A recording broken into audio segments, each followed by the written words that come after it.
All right, good morning. This is Eric Elfson, Senior Fellow for the Center for the Advancement of Christian Education, and we're honored for part three. I hope that you've been enjoying this series. And not only has it been an enjoyment for me, but I think in many ways I've developed a new friendship with Justin.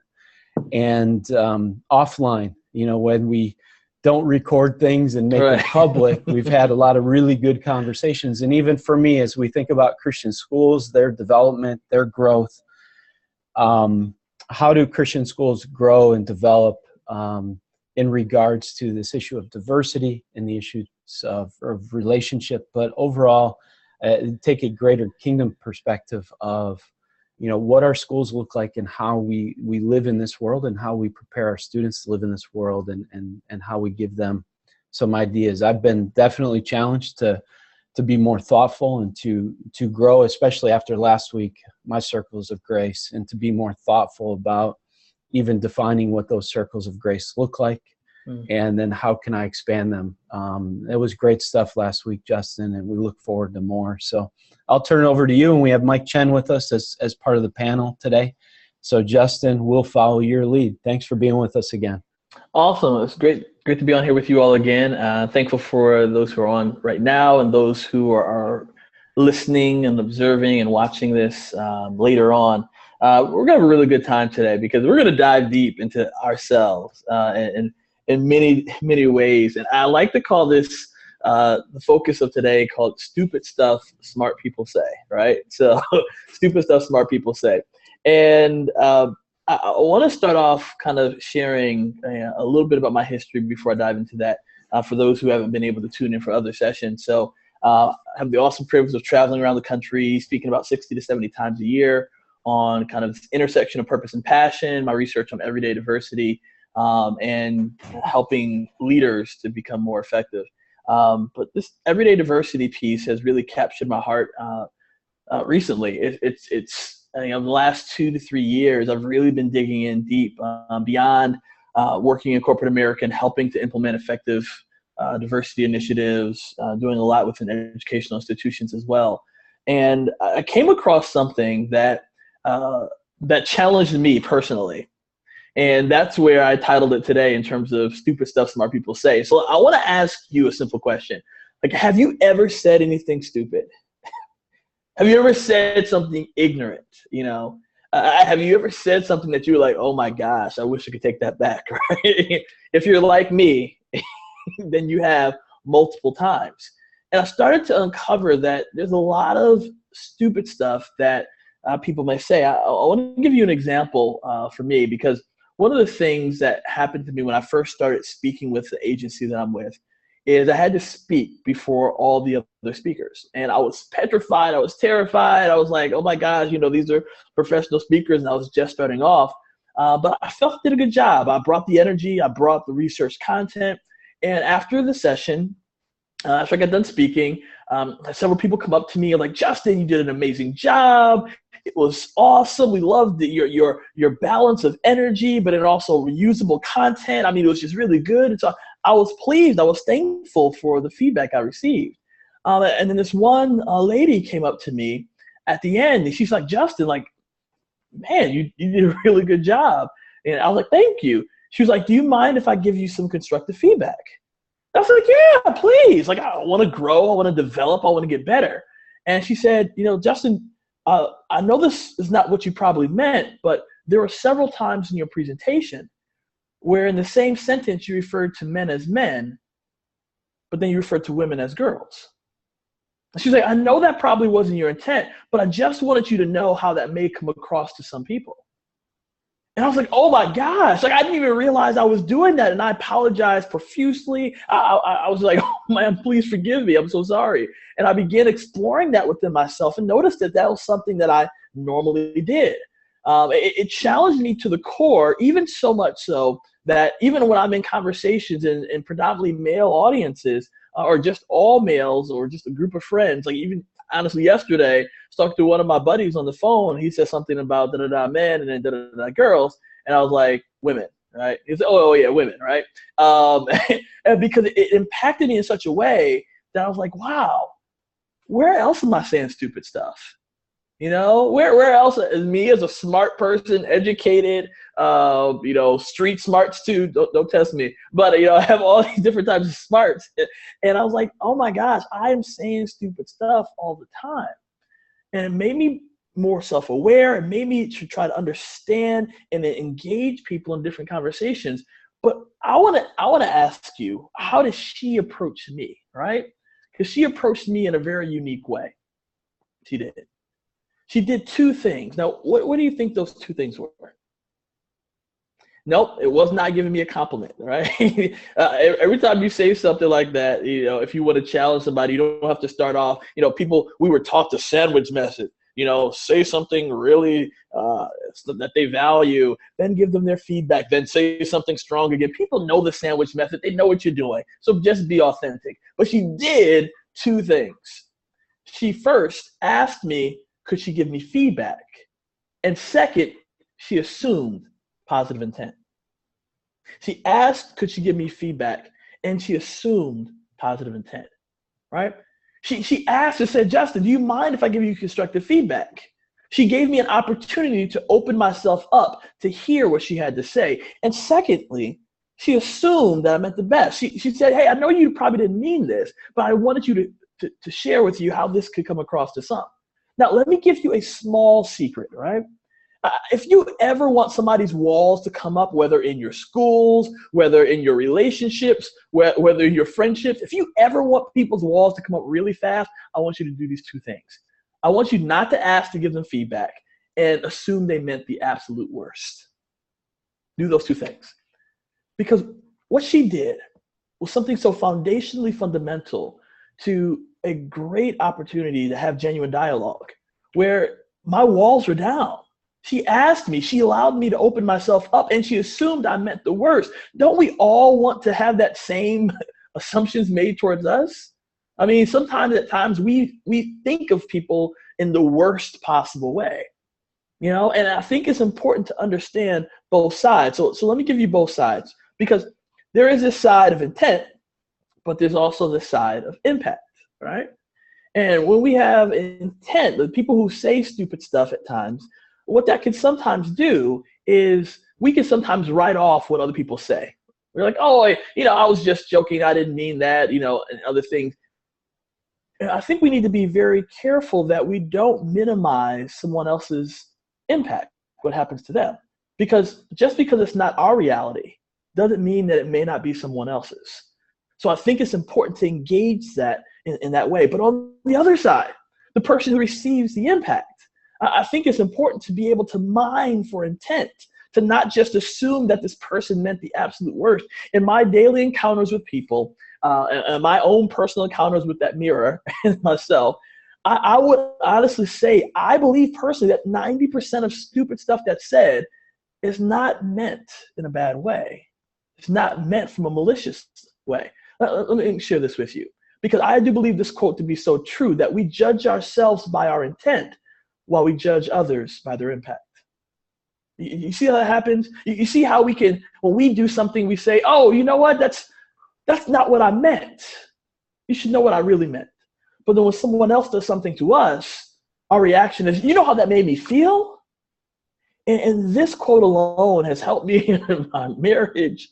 It's helped me in my relationships. It's helped me in this conversation of everyday diversity, because now I'm trying to do a better job of mining for intent, to understand that there are things that people aren't malicious about. Let me give you another example, because I think it's important to understand, right?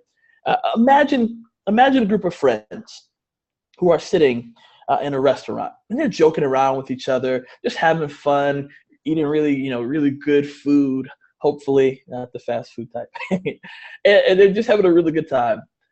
And then somebody mentions the R word, and everybody's like, yeah, that's R, right?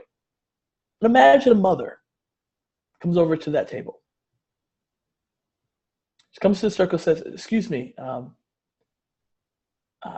I just want to share with you all for a quick second that, my son over there, he is intellectually disabled or mentally challenged. And every single time you use that R word, it impacts me in a negative way. It actually makes me cringe. How would you, as that group of friends, respond? Would you be sorry? Would you apologize? Or would you dismiss her because you were just joking? Because it wasn't your reality, right? These examples and things like this for me have helped me to uncover that there is a world outside of me that I had no idea existed. Because I just know my own world, right?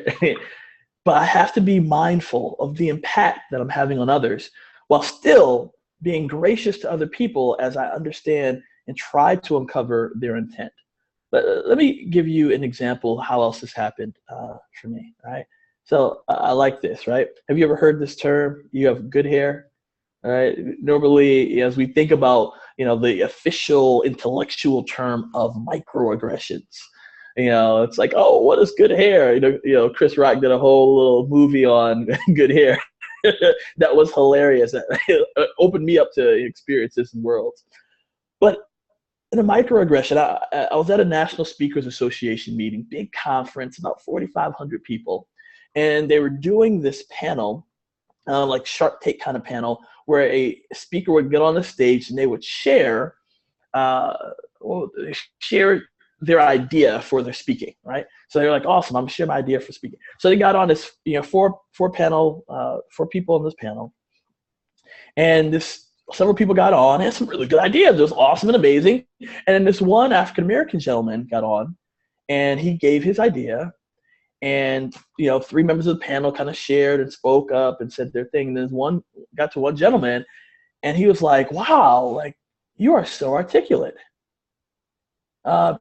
Man, like I'm really surprised. He had a really good idea. Like this is really. Now, we were sitting in the audience, many of us cringing, like, please let the next person that comes up not be black and him say that they're articulate too. We were just hoping, like, please, let him say somebody else is articulate, right? But he didn't. And we, had conversation with ourselves, and I had to come to reality, like, this guy didn't mean anything malicious by it. He didn't. He didn't mean that black people are genuinely dumb. He didn't mean that we are inarticulate. But he said something really stupid. He said something that impacted a lot of people in the room. Even some non-black people, they texted me, say, Justin, did you just catch that? And I was like, yeah, I did. He probably didn't mean it, right? And I hope I didn't get an opportunity to say something to him, but I hope somebody shared and said something to him in grace. Because there's sometimes we say things and what could be considered microaggression. So what I want to do, I want to share a couple of images with you as relates to what BuzzFeed called is like top microaggressions that people experience every day. Some of your students may be facing this. Some of your teachers may be facing this. Some of your staff may be facing this. So I want to go through each slide slowly.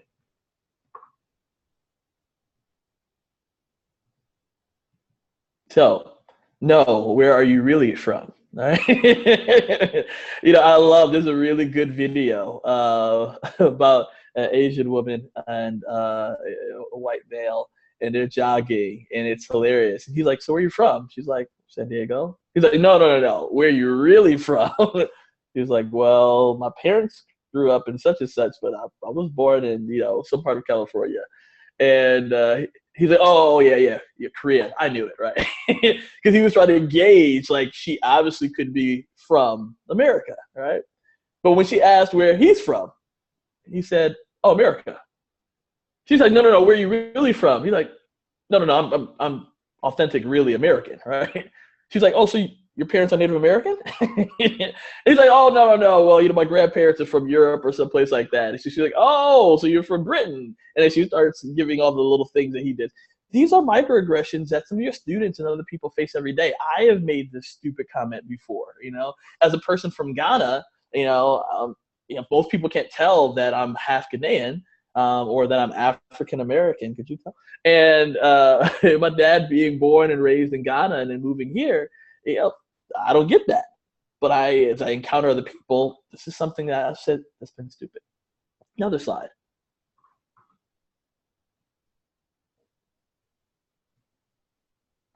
Just because you have one or two of a minority group, it doesn't just have to be black, but that doesn't mean that they represent the whole race. It doesn't mean that that person represents how everyone feels, or that they understand even how everyone feels. And so having that pressure put on them can be considered a microaggression. Now, if it's asked in a kind way, if it's asked behind closed doors, and like, hey, what is your perspective as an African American gentleman, or what is your perspective as, you know, a Latino woman? What is your perspective? That gives credence to that individual's voice. Another one. Oh, I love this one. Where we have now forced people who look white that no, you're not German, you're not Russian, you're not even South African, you're white. And I love this caption, because it's like we have to you're either white or you're everything else. All right, another one. Oh, this is a good one.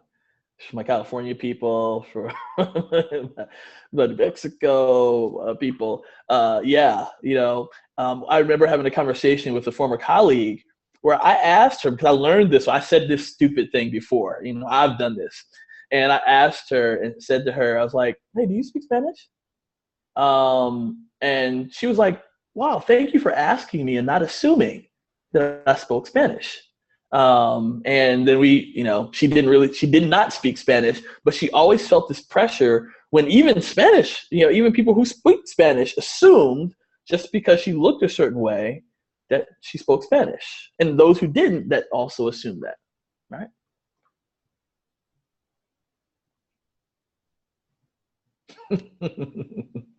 Oh, I love this one, right?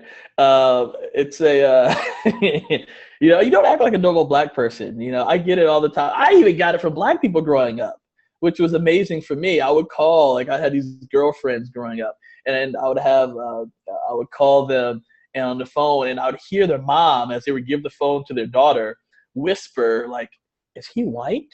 Like, and I was like, you know, what does that mean? What does it mean to talk white? What does it mean to do all these things? All of these things, and we can go on and on and on about these different types of microaggressions. But these things happen. Now, if you're the person who's been microaggressed, it's important to know that it's not malicious, that this person more than likely did not have a mean or bad. They're not sitting in the back of their house smoking a cigar like, I'm going to figure out a way to make them mad today. Like, that's probably not happening.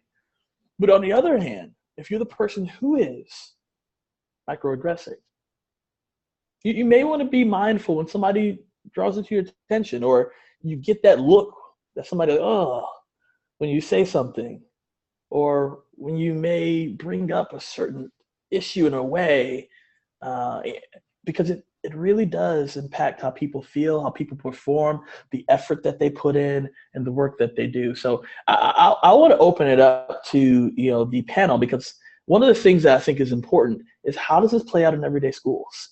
How do we see this happen as relates to even the teachers in our schools? How can we prepare the administration, the leaders of schools, the teachers of schools, and even other students to both understand intent, but also the impact? So, you know, Eric, Mike, for you all, how have you all seen microaggressions and intent and impact play out within the local schools?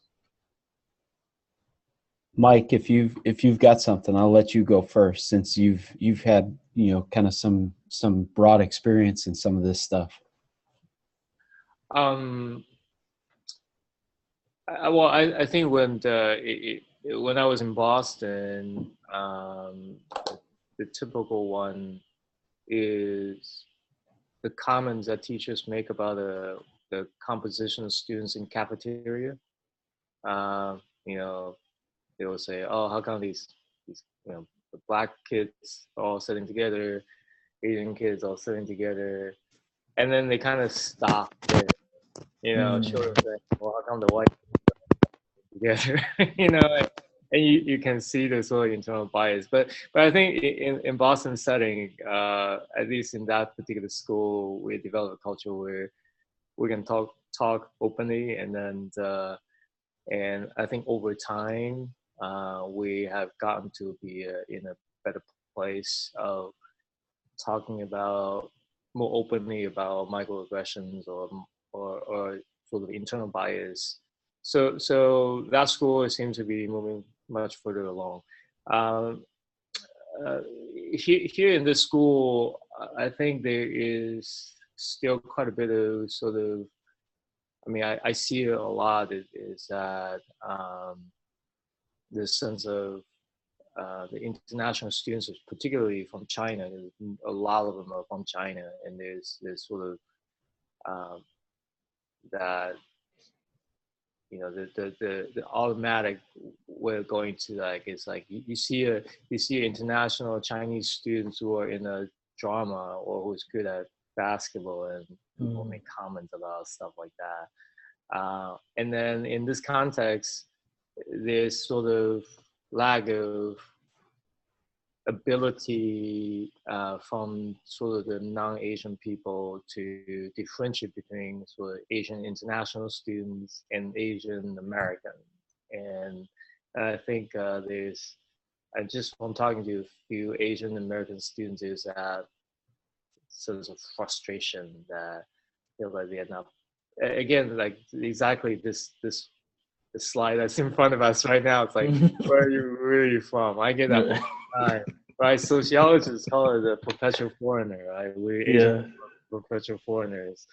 You know, and granted, you know, my English I speak with accents, but I have, you know, lots of my friends who've been here sort of generational. So, you know, I have one of my best friends, like, I think it's like fourth generation Asian American, and he still gets that. It's like, wow, you speak, you know, you speak really good English, or like, where are you really from, right? You know, this kind of thing. And so that's happened a lot.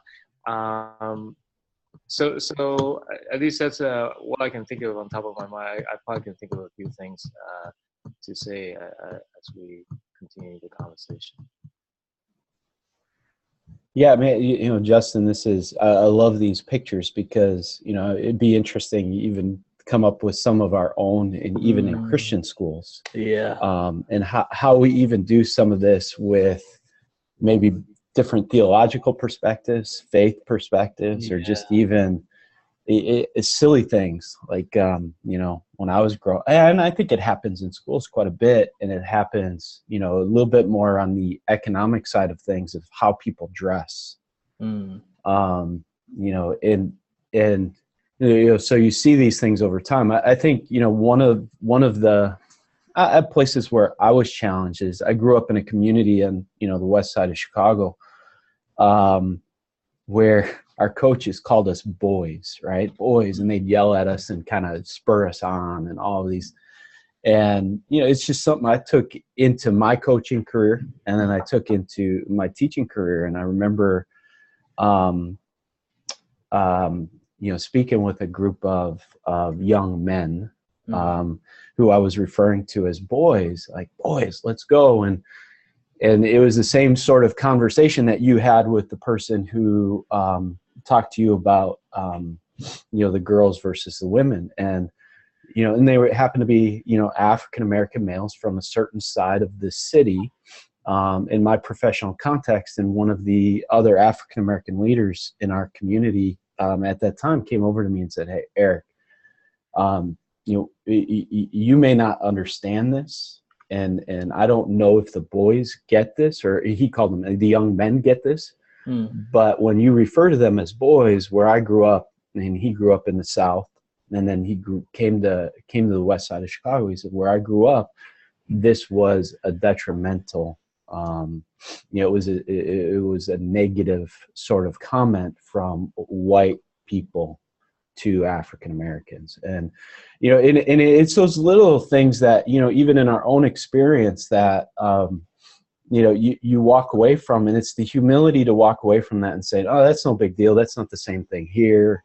That's not, you know, that's not how we do it. That's, you know, and so it's the intent versus, you know, the impact. And, to be thoughtful of that criticism, to be thoughtful of that critique, to be thoughtful of even the words that come out of my mouth, and use the example of the R word. I remember that as a young boy, because our community had a number of physically, handicapped students, as well as, mentally handicapped students who, were at our schools and that we grew up with, and that was part of our community. And that was something, I can say personally, growing up, I wasn't very thoughtful of and wasn't very sensitive of, but became very thoughtful and sensitive of, especially when I had the opportunity to teach in a special ed history class. And so as you think, and I've moved from Boston, Chicago, California, and you cross all of these barriers and boundaries that even some of the stuff or some of the culture or some of the baggage of local places that you don't even realize what you're stepping into. And that's something, from one place to the next place, it's just being thoughtful of, and it's being wise. And I think it is kind of guarding our hearts. And, Dan Tubbs puts in a comment here, is we're starting with our teachers first. And it really does. It starts with leadership. It starts with our conversations, and then it works down. And, how do we talk as teachers? And then how do we work that out to the kids? And I think the biggest challenge right now, and we're seeing it all over the place, is how can I be humble enough, right, to take the critique, to listen to somebody, and then how do we allow for the rub of the conversation, and then how do we allow for that conversation to play out and some of this discovery to play out in a safe community of a school. Love to get your feedback on that, but I think there are some really, I've learned, and Mike, coming back to California, we've really seen, the one thing I think the Bay Area does, where we live in California, it's really interesting compared to Chicago, where I've been, and Boston, where I've been, where it's ever present and the history is there. Whereas when you look at, when you look at some of the Bay Area, it changes so fast and it turns over that there's not the cultural conversation that's ever present, and we like to hide it. We like to stay away from it, and it's very vanilla in a lot of ways. Yeah. And so then when it does come out, people don't know what to do with it. So just some thoughts. And yeah, no, it's amazing to see, because we talked about this in past webinars. It's a matter of discomfort, right? We don't know what's the newest word or trend. I mean, being honest, like, I started asking, is mentally challenged? Is that even appropriate anymore? It's like, these are all things because we don't want to offend. The question is, are we going to be humble and curious enough to be able to look? And so, in my research, that I uncovered intellectual disability, as a way to talk about what some people back, 30, 40 years ago called mental retardation.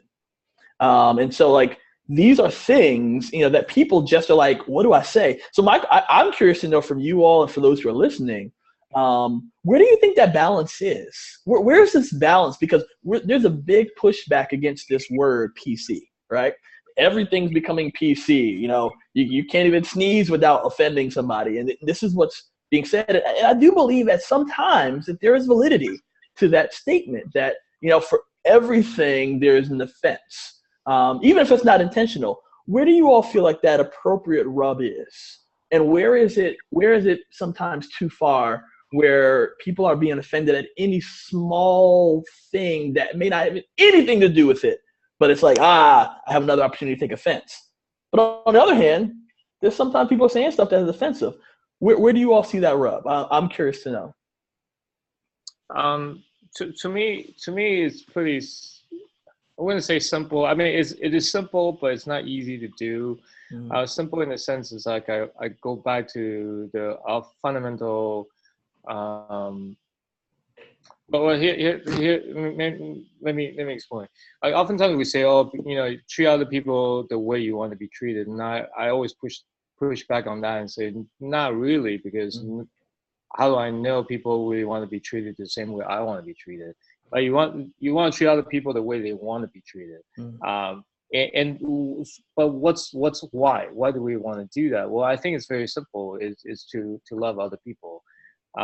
It is about if my intention or if my impact, and not my intention, because if my intention is good, but whatever the impact that comes out of my mouth, the word choice that I use, it stops the conversation or inhibit a formation of relationships, then that's not what God intends. Because I think for me, then I believe God calls me as a Christ follower, Christ disciples, to build bridges. And so it's important that you say, okay, if you see in the locker rooms of talk people, or even the school hallway, people use the word gay. That's so gay. I mean, so you challenge the students and you say, well, what does that accomplish anything other than the fact that you're joking around? If God created the world through His words, and we're God's image bearers. Our words bear power, and so do you want your words to have power to tear down, or do you want your words to have power to build up? And so I think that's to me that's really, really important, fundamental principle. Justin, if I could add something to that. Please. Mute mic there. I think this conversation, I was just thinking as you were talking a little bit there in the mic, and it's like it hits me, and it's like I'm kind of, how did I miss this? Can't have this conversation oftentimes. Most of the time, if ever, if we don't have the conversation we did last time in Circles of Grace, right? And so, we want to skip that whole conversation and go from part 1 of this series to part 3 of this series without that part 2. And that's where, the part 2, the part 1, I loved it, but part 2 it's the convicting part of, like, how are we even thinking about part 3 when we talk about really, really charged words and terms like PC, microaggression. Just even, your whole point about, African American, African, Mike, we talk about it out here, Asian American or Asian or where are you from, or, I just had it recently where I needed a Spanish speaker to present at our school, and I had 4 names, and it was the same experience that you had, and it's asking the permission.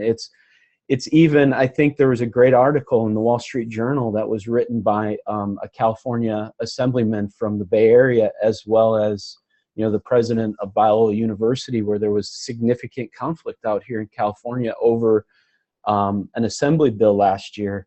And very, very, very two, in a sense, polar opposite people and viewpoints on life and worldview on a certain issue. I think they wrote an article about how they became friends through a process that really was incredibly divisive. And this whole idea is, if we don't start with that part 2 of the Circles of Grace and where our relationships are and the humility of who we fit into, and even creating a school where, and that's the beauty, and that's where, it's nice being a part of a Christian school, because we can filter everything through, the biblical narrative, but then also, the person and character of Christ and the redemptive nature of Christ. And, it is that place of saying, what was the point of my words? Yeah. What was the meaning of this term? What was I being callous? Was I being crude? Was I, how is this going in? And then even in the structure of how we set things up, as a school, are we thoughtful about even how our structures may push, a certain direction, or may push a different direction, and, may, separate, and then how do we have that? And I think, as we go through this, it is really hard in our world, and I think we're struggling to have the wisdom and to have the understanding of how do we have fun intellectual dialogue in a world that is so overly, and this is where I don't want to say, it can be so sensitive to a lot of these issues, when really the fun dialogue is dealing with the hard stuff. And you know, what is it that I bring to the table, but then what is it that I don't understand and that I'm missing? Right. And then how do we help our students in a world that seems, you know, more like these conversations? And I think there's some great research out there that shows this, that the Gallup poll has done and some of the others, that people know, I think it's circles of grace stuff, they know, and they have fewer conversations with politically different people than they did 20 years ago. Then they have fewer dialogues with religiously different people than they did 20 years ago. And so even in this, we get to a place where we try to be accommodating and we try to be sensitive to all this, but we don't even live it out as often as our parents did. Yeah. No, you hit the head on the nail, Eric. I think we don't live it out. And it's becoming more challenging because what people are seeing, there's a lot more ramifications with everything that's out there. If you say something, if you post something, if you lose your job. And so there's a lot of people who are, you know, afraid to say or do or say something. And to Angela's point, one of the things is, how do we help our students see this and kind of these shortcomings in our societal rankings? I think one of those things, just one area is, this is a very small thing, but I want people can't just understand it. They have to feel it, right? And when I mean feel it, they have to feel the weight of the emotional toll it took on them. So one of the exercises I sometimes do in my presentations is a thing I call get up, stand up.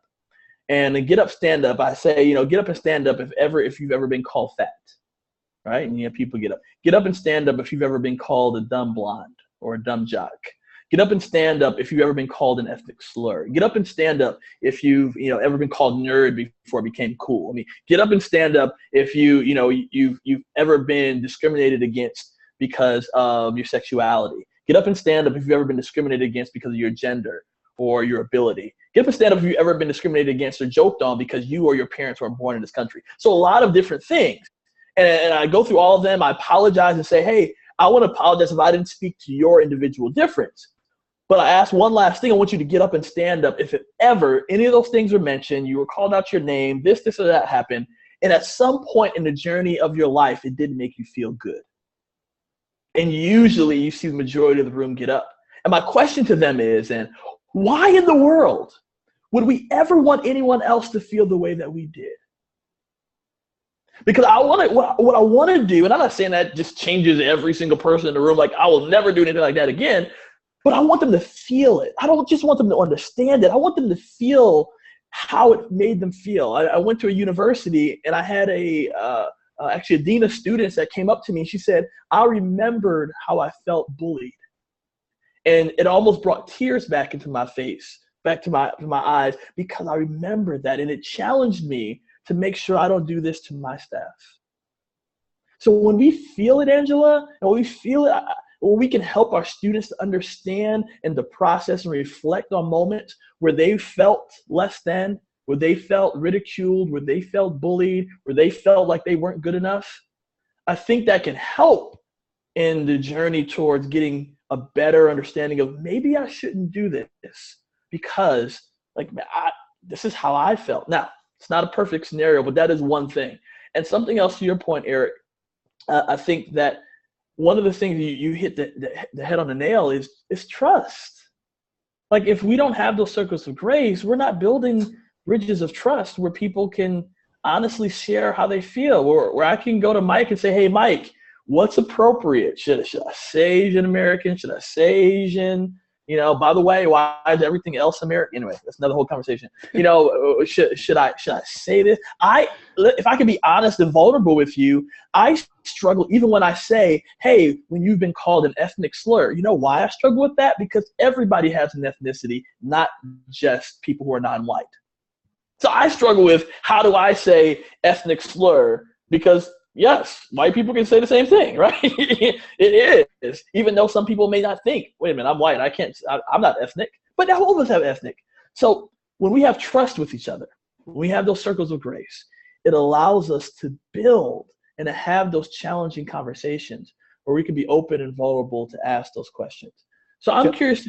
Go ahead, Eric. Go ahead. I was going to ask you a question in regards to that, because you bring up presentations and it seems to me, having lived within public schools, Christian schools, and even a little bit of the private sector, over the course of my 20-year now career, what does it seem, or why does it seem, maybe, add to that this is often more difficult within the Christian community, and we don't embrace the challenge, or we make excuses for this? Do you see that? Because when I dealt with this in other places, it was, whether it was dealt with well or not, it was dealt with, and it was a conversation, and that's probably where I learned the most about, kind of even, about a lot of this, and about being humble to it, and about growing in it, and about caring for my, in a lot of ways, my neighbor, and expanding my, like you said, that circle of grace. And does it seem like, in the Christian community, we're less open to this?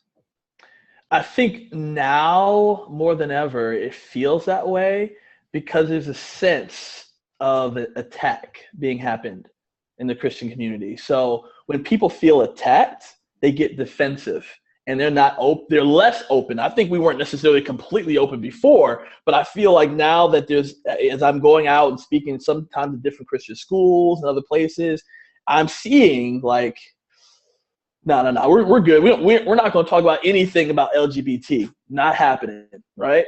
We're not going to talk about how that may feel, how that may flow. We're not going into that. Racial reconciliation, even in my seminary, let's just be honest and real, right?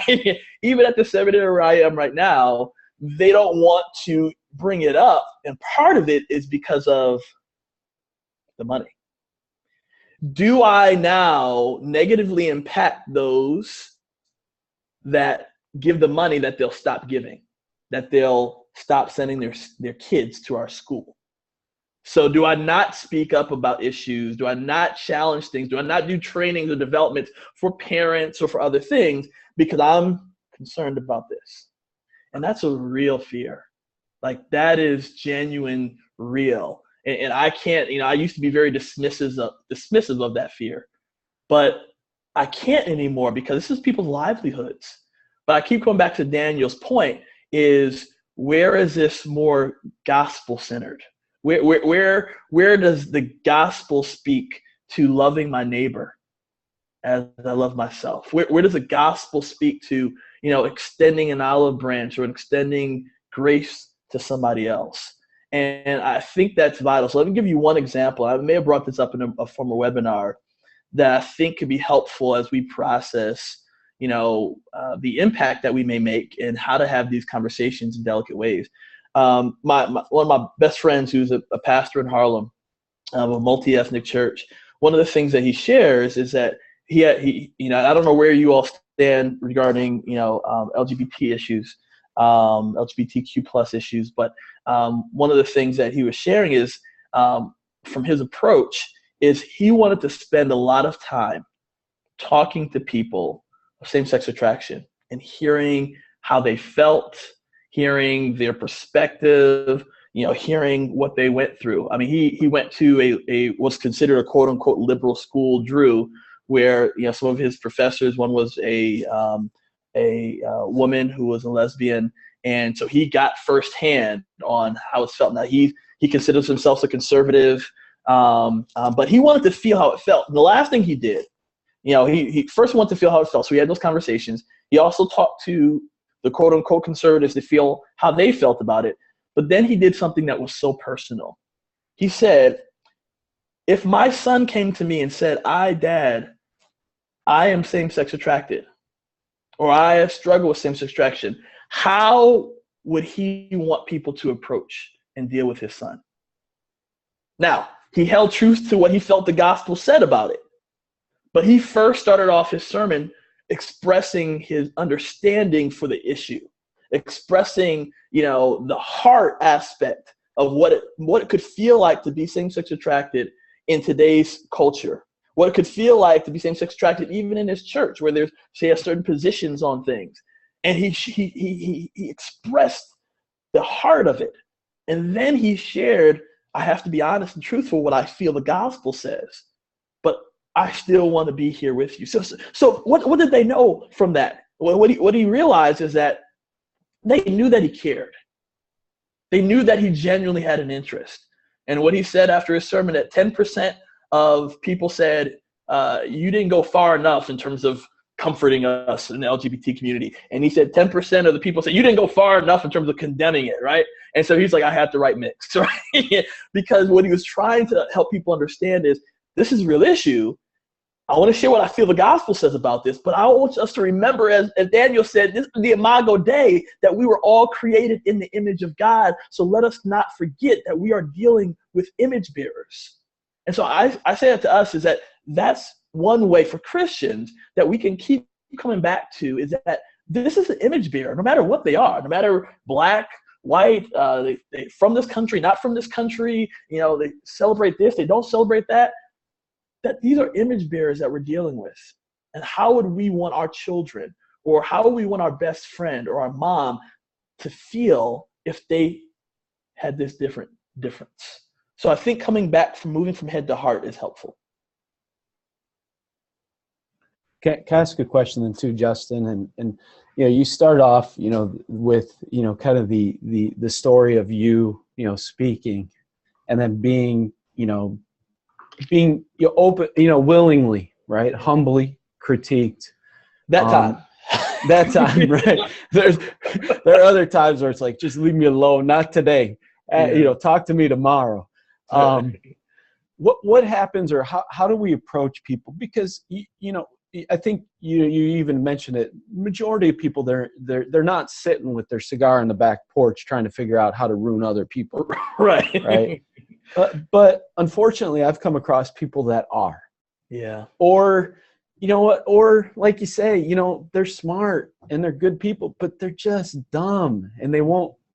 And in that, in this title, right, they just say stupid thing. And I was just around somebody recently, and I watched as they were confronted by somebody in the conversation with a small group of people, and they were confronted with the stupid thing they said, and they doubled down on it. And it was, so how do we show the same grace? How do we show the same sympathy? How do we show the same, but how do we deal with it where it's like, no, that was a stupid thing to say. Yeah. And you can't double down on it and make it worse. And to get to then, when you do go forward with the stupid thing you've said, is, do you really believe it?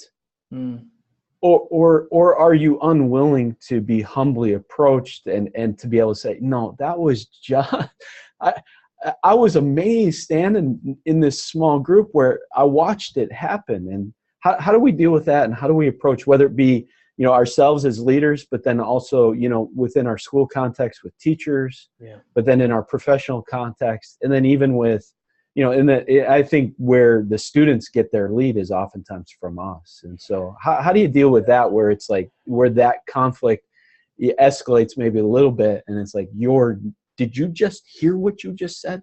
Yeah. And then, are you listening to what this person said? And everyone is in disagreement with you, and it's clear that what you said was stupid. Yeah. I think this is always a very delicate balance, and I would love to get Mike's opinion on this as well. Because one thing that I've heard a while ago that's really impacted me in a really good way is that we should praise in public and criticize in private. Now, there's a caveat to that, right? Now, if the criticism in public is necessary because somebody said something very damaging to other people, that we have to be able to communicate that damage that was done in a way that may not damage the person who said it at the same time. Now, how is that done? So instead of saying, hey, Billy said, da da da da, it's like, hey, something was said about X, Y, and Z, we understand how it impacted people in a negative way. That kind of, while it's still attached to Billy, it's not necessarily attacking Billy's identity, right?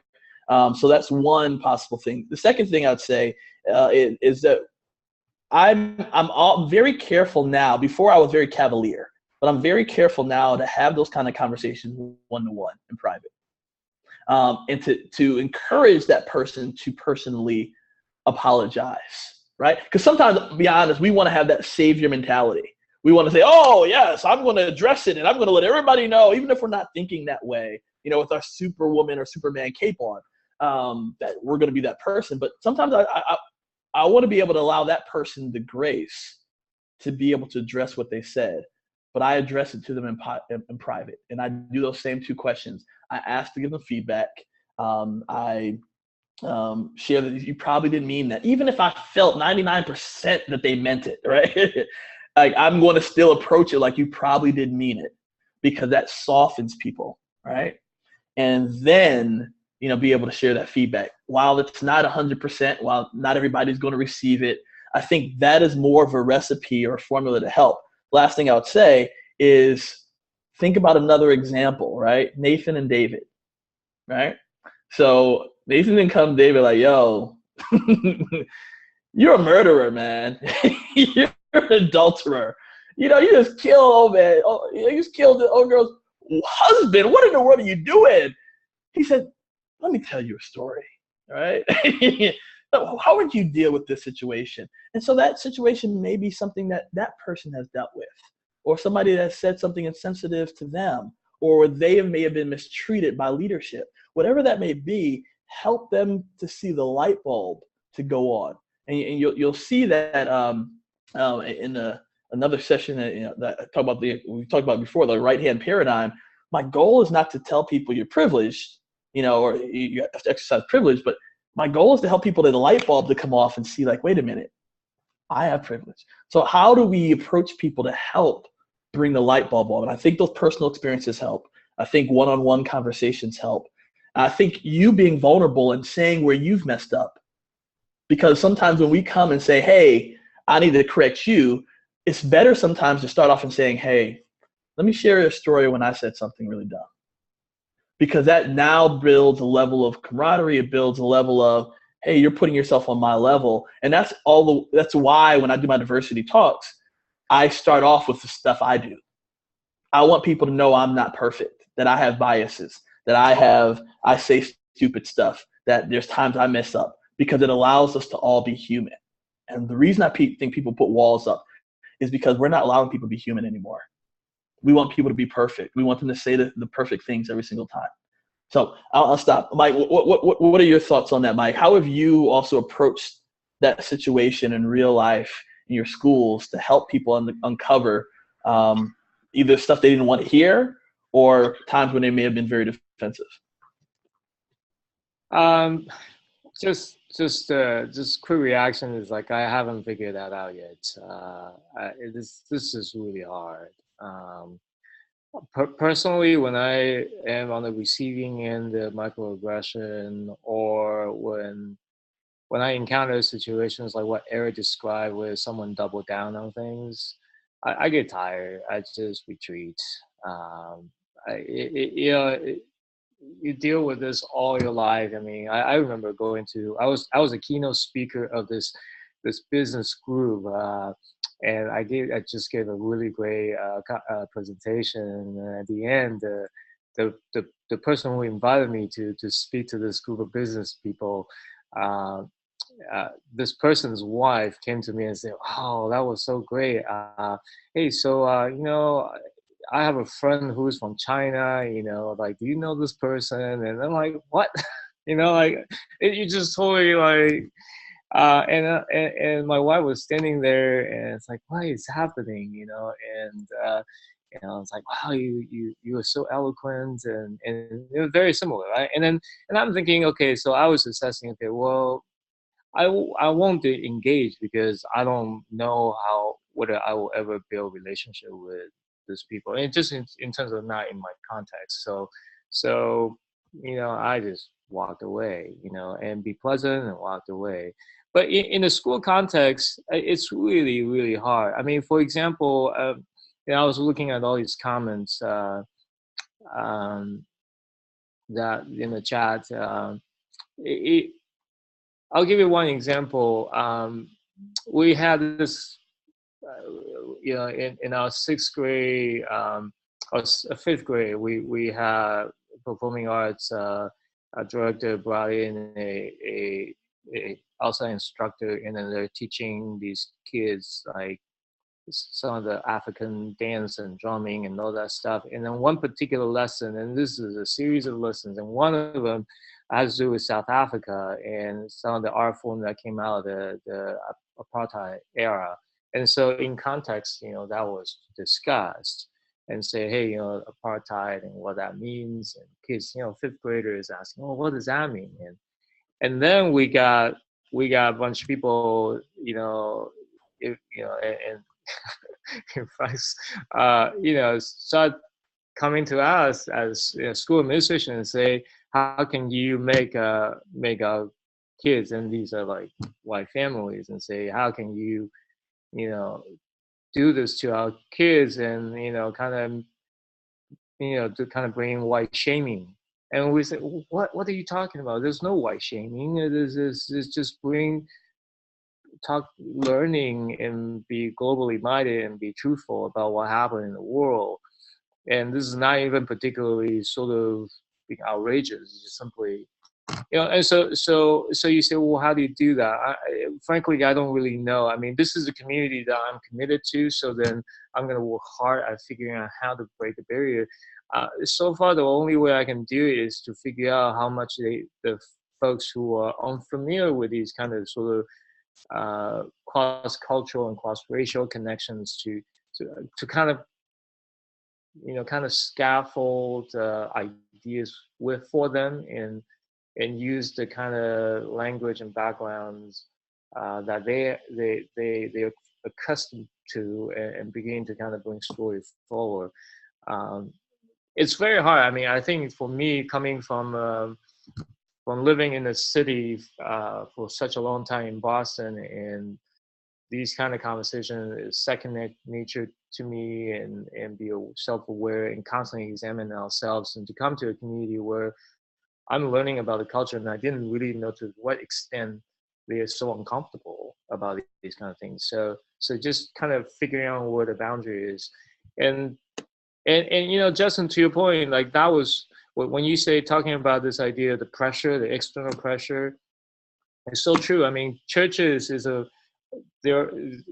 churches are voluntary association organizations, and pastors' paychecks are determined by people who will come. And so when you bring in a difficult issue, they may choose not to come. Same thing with school, right? You drive, you bring in these things, and you say you want to push our students to be great thinkers and to be leaders for the next generation, and who can articulate the gospel-centered message about these kind of things. And then frankly, there's going to be some families, it's like, no, we want to have an insular community, and we just want to have a safe environment where our kids get to play football, our kids get to just do whatever they and get a straight A and go on with their lives. And so that's a constant challenge, and it's ties into enrollment, ties into budget, and it's a constant struggle. Can I add something to Mike's there? Part of it is I think it's not just enrollment, it's not just some of that stuff, but there's a philosophical question that I think differentiates Christian schools from public schools.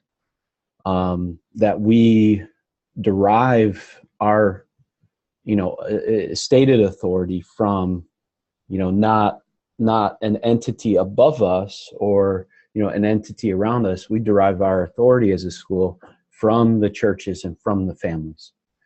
And so even with some of those conversations, and even with some of this, is I think the struggle for us as schools, I think there is that, going back to that example of confronting individuals who say stupid things, and then, whether they'll change or not. But then there is this place as a school of how do we confront, the stupid things of our culture, or the difficult things of this culture. And you use the LGBTQ, IA plus, and, just the struggle that we have as believers to even stay up with how the culture is changing.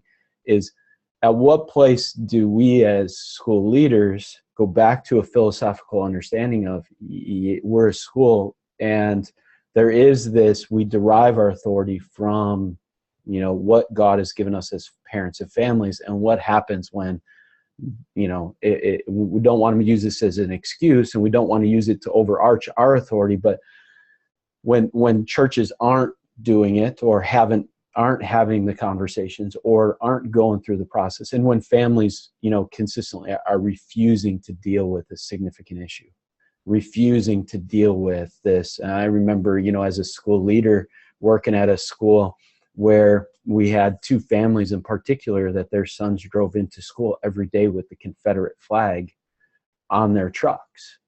And I lived in the North. It wasn't in the South. And so, okay, what's the conversation, as a school leader with, the kids are deriving their ability to do this from their families. And so how do you even deal with something like that? So Justin, why don't you close us up and give us a picture for what, part 4 looks like even.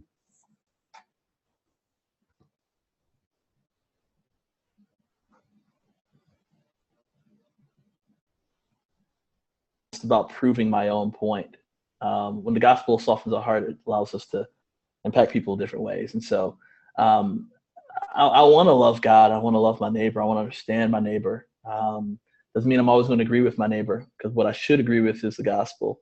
But it does allow me to see them in the image that they bear. I think what will help us to understand some of these challenges that we face, because y'all, I'm so excited. Okay.